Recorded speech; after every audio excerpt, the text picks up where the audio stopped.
21 September রোববার চণ্ডীপাঠের মাধ্যমে মহালয়ার মধ্য দিয়ে শরীয়তপুরে সূচনা হয়েছে দুর্গাপূজার আনুষ্ঠানিকতা। উৎসবকে কেন্দ্র করে প্রতিমা শিল্পীরা নিখুঁত হাতের কারুকার্য দিয়ে আঁকছেন কল্পনা দেবী দুর্গার অনিন্দ্য সুন্দর রূপ। মণ্ডপে মণ্ডপে জগৎ সংসারের মঙ্গলের কামনায় শূন্য থেকে অসুর নিধনে আবির্ভাব হচ্ছে দুর্গা। আমাদের অনেক পরিশ্রম যেতে হচ্ছে কাজটার পিছনে, একটু দান আসছে, অনেক কষ্ট আছে, তবুও আমাদের আনন্দ হতে আসছে যে এখানে আমাদের মাকে ধান দিয়ে সাজানো আসছে। শরীয়তপুর জেলার নড়িয়া উপজেলার ভোজেশ্বর ইউনিয়নের মশুরা গ্রামের ঘোষপাড়া পূজা মণ্ডপে এবছর নিয়ে আসা হয়েছে প্রতিমার ভিন্নতার ছোঁয়া।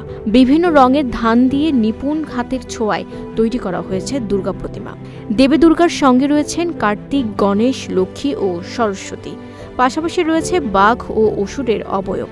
এবার শরীয়তপুরের ৬ উপজেলায় পালিত হবে শারদীয় দুর্গাপূজা। মঙ্গল চাইব, দেশের ভালো যায় এই আশীর্বাদ করি। সামনে 28 তারিখে মায়ের প্রথম পূজা শুরু হয়ে যাবে।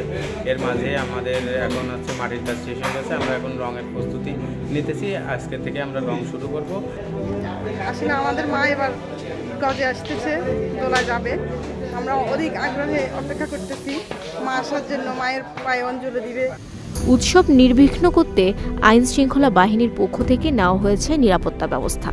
শান্তিপূর্ণ অবস্থা বজায় রাখতে পূর্ব থেকেই প্রস্তুত রয়েছে পুলিশ, জানালেন পুলিশ সুপার মোহাম্মদ নজরুল ইসলাম।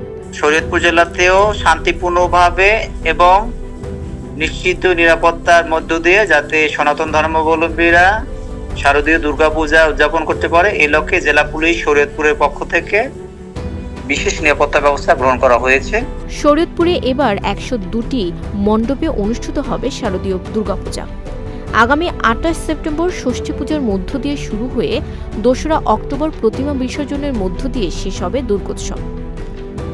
শরীয়তপুরের প্রতিনিধি মফিজুর রহমান রিপনের তথ্য ও ভিডিও চিত্রে ডেস্ক রিপোর্ট।